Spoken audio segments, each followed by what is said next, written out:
Peace. It is I, the Emma, Energy Master Allah, and you are watching the Leopard in the Mirror, Canticle of the Mutant Guardian lecture series.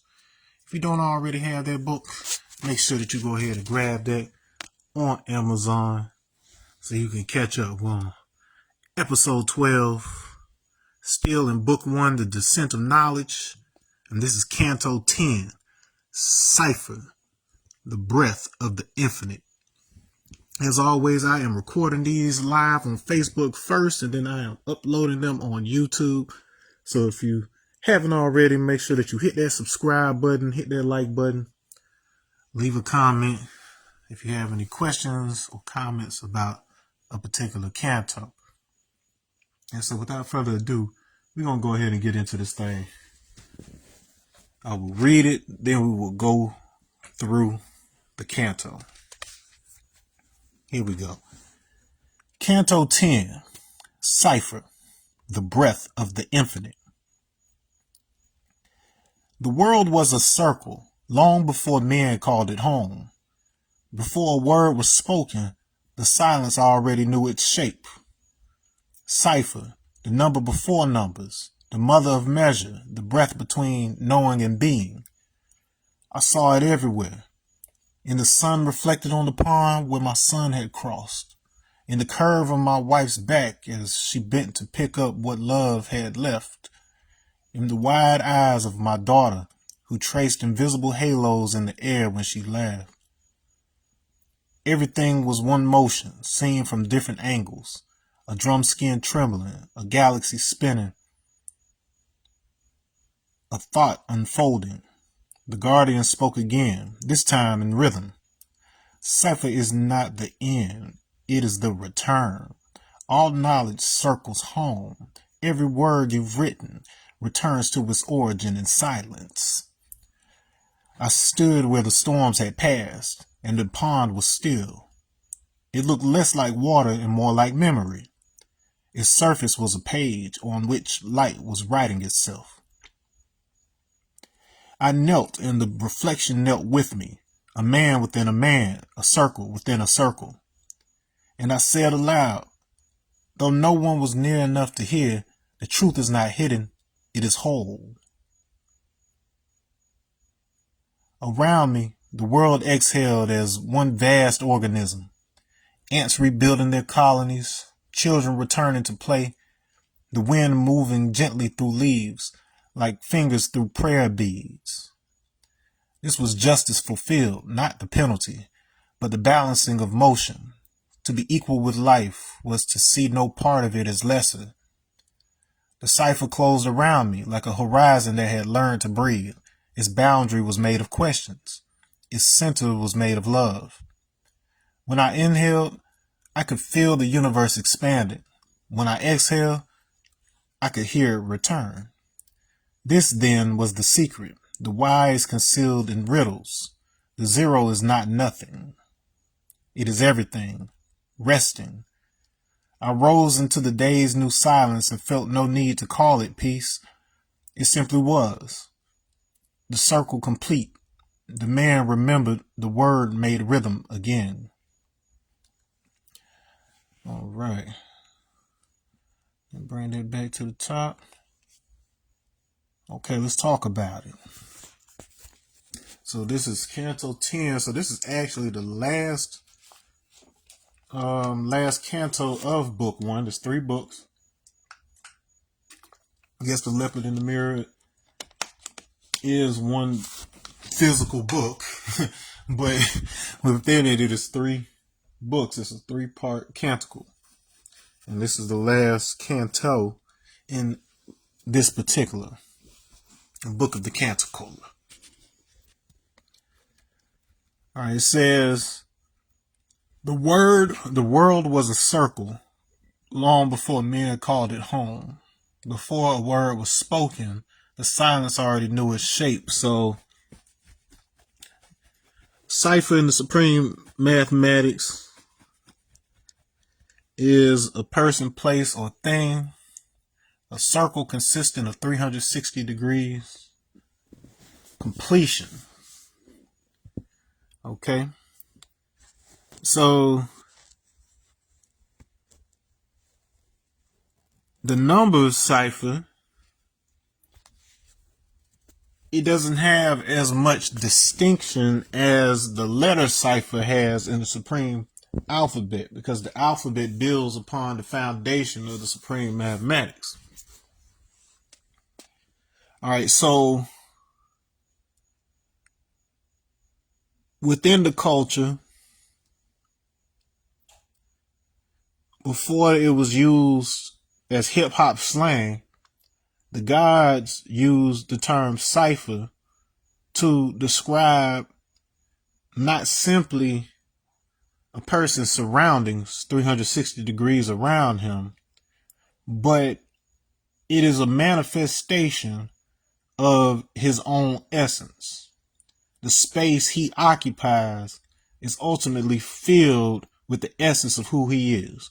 So when you're the guy that's center of the cipher, when you look at the hieroglyph that they use for Ra in Egyptian, which also influenced the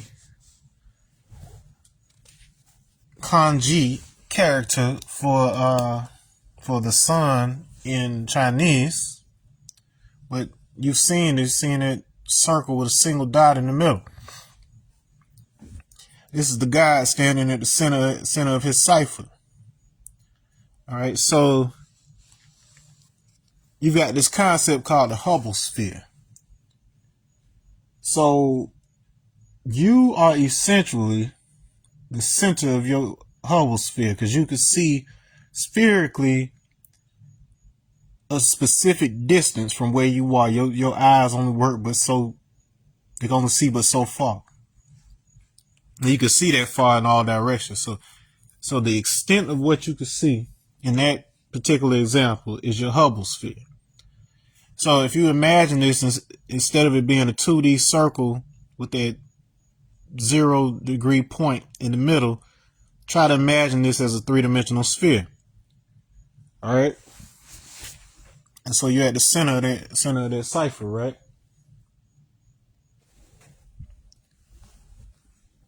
And so even before you were a complete adult, before you had the ability to speak, you were already establishing your cipher, because you came in here a point. You were just a microscopic egg and sperm that came together to form your first cell. That was it. And then it started dividing and multiplying. And your entire world was your mother's womb at one point. And so I always say this thing, that when you are everything, you tend to occur as nothing, because you're all permeating, you're omnipresent. And so it's the equivalent of everything else and everyone else being immersed in you. You are a constant, you are the invariant. And therefore it is easy to forget you're even there.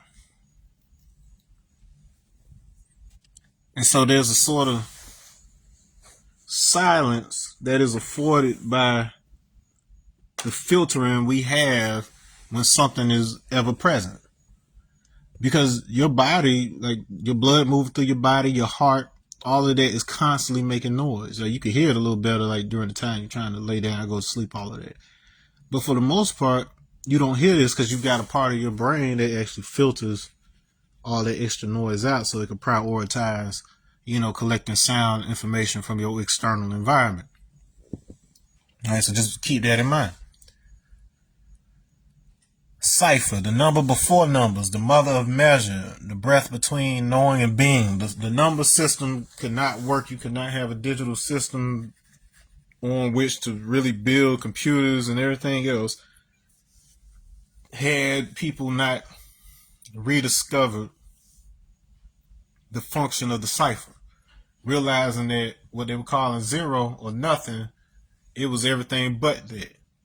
Even with what they call the vacuum of space, They call it empty, but it is teeming with energy. An inexhaustible supply of energy. But we treat it as if it's nothing because it's everywhere. The breath between knowing and being. So this is so that's a reference to the number 1 and the number 9. Because once I move from 9 to 10, I'm adding a cipher, but at the same time, I've manifested that 1 back. So that 1 that started at the beginning of 1, 2, 3, 4, 5, 6, 7, 8, 9, knowledge, wisdom, understanding, culture, culture or freedom, power, refinement, equality, Allah, God, build or destroy, born. Then we have the cipher. So the cipher is not nothing. When we add on, when we multiply by tens. We add a cipher. We elevate that 1. We elevate the knowledge to a new level. And we start it all over again. So it doesn't finish. We keep on stacking on top of what we know. Right? And it becomes part of our being. I saw it everywhere. In the sun reflected on the pond. That's a cipher. When my son had crossed. In the curve of my wife's back as she bent to pick up what love had left. Curvature. So curvature is strongly tied to the divine feminine. We recognize our women with curves. You can identify as what you want to identify and all of that. But we can't help the fact that our innate senses associate curvature in specific proportions with the feminine form, and we associate jagged or straight lines with the masculine. It's just something embedded in us. It doesn't mean it has to be the end all be all, but if you look at nature and how it works, look at the outside world, you see these continued themes. Incidentally, the sun in several cultures, some of the oldest ones, typically see the sun as a feminine force. It is complementary to the supreme.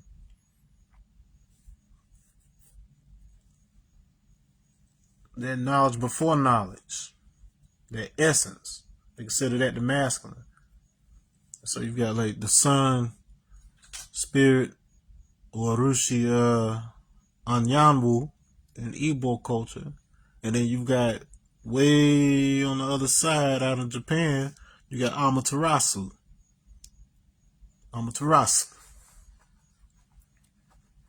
Very similar in description when you really look at them.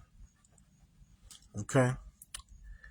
And in the wide eyes of my daughter, who traced invisible halos in the air when she laughed. So the program felt that would be a good way to reference autism, because I had long conversations with the app about my children's autism and their behavior, and differences. There's certain characteristics you tend to have with boys and the certain ones that you tend to have with girls. Kalia did not spin in circles as much as Shamar did. She did it a little bit kind of early on, but not really. She kind of they have different trajectories, and in fact, statistically speaking, girls on the spectrum tend to go undiagnosed at a much higher rate than boys, simply because it doesn't show outwardly as obviously. And a lot of young women slip through the cracks in that regard, like where they could have gotten intervention and gotten certain therapies when they were younger. that would have been very, very helpful to them. They instead just kind of get thrown out into the world. You know, people might think they either quiet or just a little eccentric or something like this, but we just kind of assume they're okay when, you know, they may need a little more attention than, you know, you previously thought. But this imagery of tracing invisible halos in the air, like they cut their eyes to one direction and they spin, and that's what that is. So everything was one motion, seen from different angles. A drum skin trembling, a galaxy spinning, a thought unfolding. So these are oscillations. This is recognizing that the same geometry of motion, if you will, is present in all things, because at the end of the day, space is essentially a field of points. Like it's an infinite number of points in space that represent positions. And the accumulation of said points is what gives us the experience of a panoramic environment. The collection of points that we can see creates this panoramic sphere, more or less, around us that is the crux of our experience at a given time, at least our direct experience. And so the same motifs are repeated on all scales, all the way up to a galaxy. You see these same spirals and oscillations all the way down to your DNA. You see the helix spiral.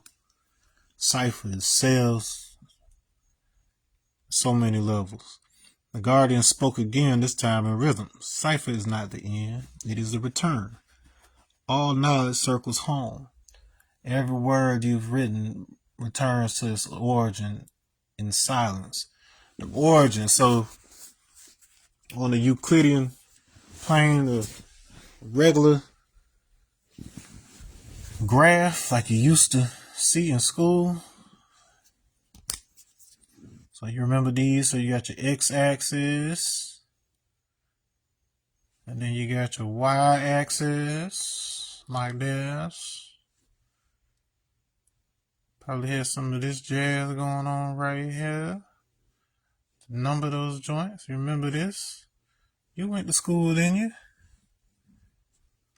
Alright, and those are numbered. Alright, so y-axis, x-axis. Go infinitely in both directions, left to right. And your negative numbers over here, your positive numbers over here. Your negative numbers down here, your positive numbers up there. But right smack in the middle, right here, that is the point 0, 0. It is 0 in the x direction and 0 in the y direction. So that we talk about a cipher, there is a implicit idea of point of origination. This is why the definition in the supreme mathematics of cipher sounds so much like a noun. It's your origin, it's your central concept, your point of reference for self. So for your point of self-reference is your cipher. So it isn't necessarily what's outside of you, but it's you understanding that anchor point from which the measure of your surroundings are tethered. So that's what they're being compared to, that point. It says all knowledge circles home. So it eventually goes right back to the origin. It points at the origin, rather. I pushed the wrong button. Okay. I stood where the storms had passed and the pond was still. It looked less like water and more like memory. Its surface was a page on which light was righting itself. So this is, we're still in the aftermath of the storm. So you had the storm in Canto 8, and so for these past two, we've been talking about the aftermath, when things clear and there's that stillness after the dust settles. I knelt and the reflection knelt with me, a man within a man, a circle within a circle. That's reflection, self-reflection. So you're reflecting on your situation, but literally looking at a physical reflection. What is a reflection at the end of the day? It's light bouncing off of you and then reflecting off of a reflective surface and then bouncing right back to your eyes so that you can see that reflection off of you. So it's a lot of light bouncing around. Bouncing around. It's a projection. Reflection is a projection off of you onto a surface. And I said aloud, though no one was near enough to hear, the truth is not hidden. It is whole. One thing a lot of people don't realize is that the word hidden, of course, being a descriptive form of the word hide, and as it turns out, hide as a verb actually originates with hide as a noun, as in the skin of something, the skin, the leather. And so when you say something is hidden, you're essentially saying that it's covered up, it's concealed, it's wrapped in skin or flesh, is essentially where that originates. And this is suggesting that the truth itself is not concealed and wrapped in skin. It is whole. It is complete. So it's the completion. You see, when you're talking about projection from the center of you onto the surface, this is when you start getting into some holographic principle. So the 3D bulk, the information of the 3D bulk, is communicated by compressing it onto the 2D surfaces. This is black hole physics. However, this is also a description of you. So many things can be told about your health and your internal state by somebody looking at your surface, looking at your skin. Your face is an obvious manifestation of that, where they can tell your emotions and different things like that by looking at the expression on your face. But your skin itself, when there's certain things going on in either the liver or the lungs, you'll get spots on your skin. If you're not too dark, people can, tell when you're blushing. Like some information about your internal state can be told by the surface. And so this is a biological form of the same concept of a projection of the same information that's in all your cells, because the DNA is copied in all your cells. That same information is manifesting relative to a particular spatial position in your body, and you wind up with a complete view of you from the external, which is essentially an emergent morphology, which is to say the shape, the outline of you is a result of the interaction of the information that is in each of the cells. So as it divides, it's dividing within certain constraints. And what ends up happening based on operating within those constraints is that something shaped like you ends up being the result. Does it know that's what it is going to end up with? It doesn't have to, is the point. If the math is on point, you would just naturally unfold into what you are. Around me, the world exhaled as one vast organism.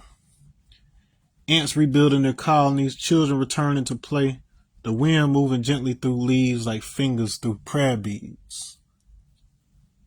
I was talking about that the other day, how when the people were moving in unison and working together, it reminded me of a swarm of ants. Where everybody knows their job, everybody knows what they're supposed to do. They're in sync with each other. When it comes to ants, they are chemically coordinated. And in a lot of ways, when you as human beings are on that type of wavelength I was describing the other day, there is a common chemical undercurrent going on in terms of the different I can't think of that word right now. Not just biochemicals, it's a particular word. Neuroreceptors or is that the word I'm looking for? No. I don't know, but stuff like, dopamine and all that. The word will come back to me. It's late in the day. I'm not recording this as early as I normally do in the day because, like I told you, summer vacation. Got to do it when I can. All right, but anyway, that's the point. So it's just this type of flow, this unison that the world just kind of returned to. Leaves in the tree, see all the leaves move at the same time. That's how you know it's wind. If only one of the leaves were moving, you probably assume it was some kind of little animal or something that was, jumping on that particular branch or something. This was justice fulfilled, not the penalty, but the balancing of motion.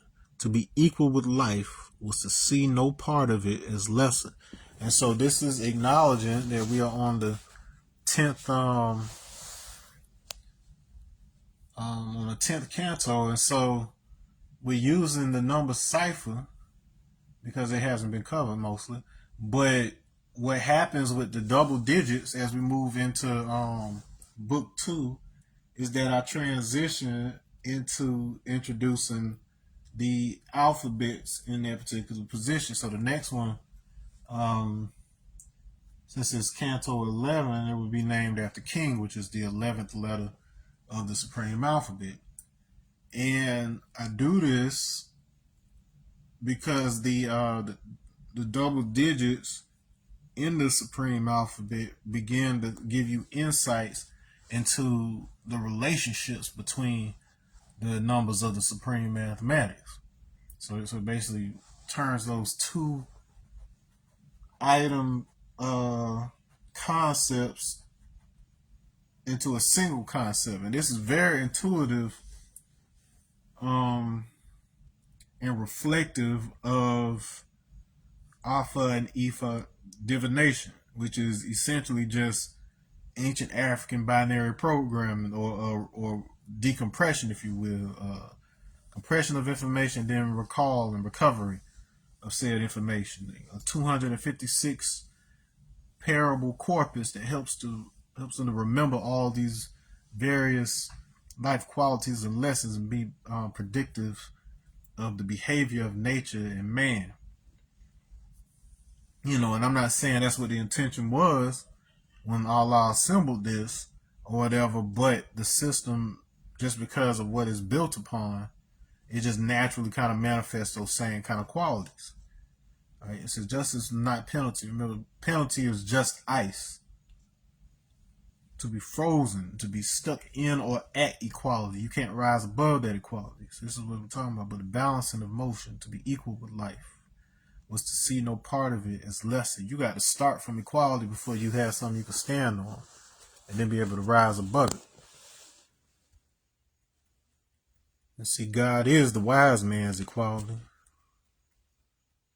The wise man is he who can speak himself into existence.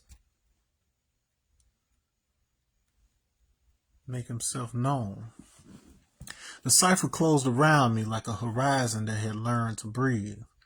Its boundary was made of questions. Its center was made of love.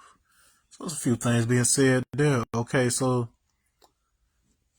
beyond the extent of your apparent boundary, as far as you can see or as far as you can feel, beyond that, you're essentially dealing with probability. What is most likely beyond that horizon? Okay, so a large part of your reality and your ability to navigate in reality as a whole relies on your brain being able to predict a couple steps ahead what it will most likely see if you continue to move in a particular direction, or you know. So it's like a reality rendering program where it's like you don't have information for that which is beyond your line of sight. So as far as your brain is concerned, there isn't anything beyond that. But what it does is it anticipates, like, because we have an experience where we've moved from one location to another, and then the horizon or extent of what we were able to see, it increased or decreased depending on, you know, where we went. And so, especially if you've been a place before, your brain is already mapping what it should look like, a certain expectation. So it helps to kind of run smooth, if you will, like video game graphics basically give you the opportunity for that thing to move smooth. And it's saying the center was made of love. So that's the formula for understanding right there. Love and understanding are one thing and not two separate qualities. And see, knowledge, wisdom, and understanding, that's man, woman, and child, that's 360 degrees. And remember, a cipher is a circle consistent of 360 degrees. Knowledge, wisdom, and understanding, born equality. Okay. And when you understand equality, then you're able to add a cipher. That's what the number 360 tells you. You're able to add a global environment, a global understanding of the mind's mapping of your reality. Because love is knowledge tested through its wisdom to born an understanding, which is the mental picture. So that must be central. When I inhaled, I could feel the universe expanding. When I exhaled, I could hear it return. When you inhale and you expand, all that you see and you perceive expands. Because you can only relate to the world that's inside you being constructed by your brain. There's nothing but a bunch of information and signals and stuff outside of you, but your brain helps to organize that into your as-lived experience. Otherwise, it'd just be a jumble of chaotic atoms and crazy stuff out there. The brain is a reconstruction engine. This then was the secret, the wise concealed in riddles. The zero is not nothing. It is everything. Resting. It's the rest state. It's aqua.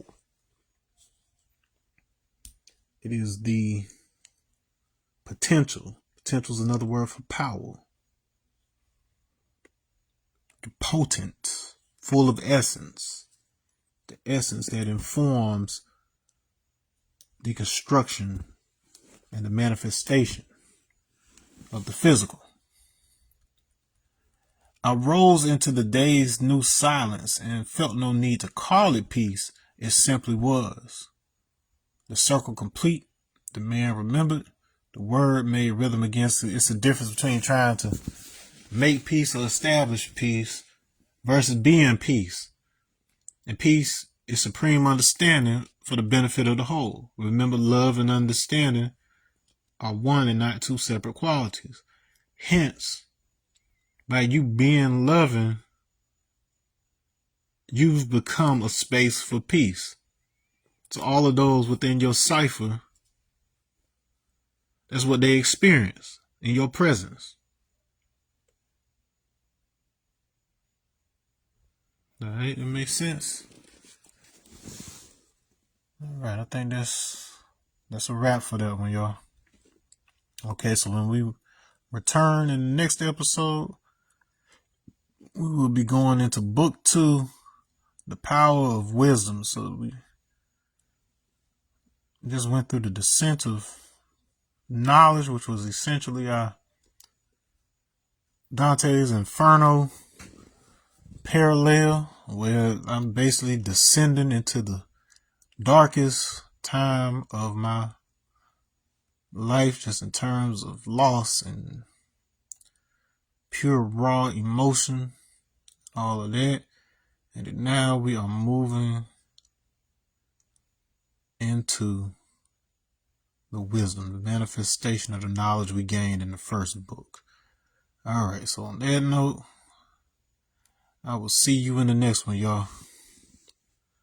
Peace. Make sure you subscribe if you haven't already. Yeah.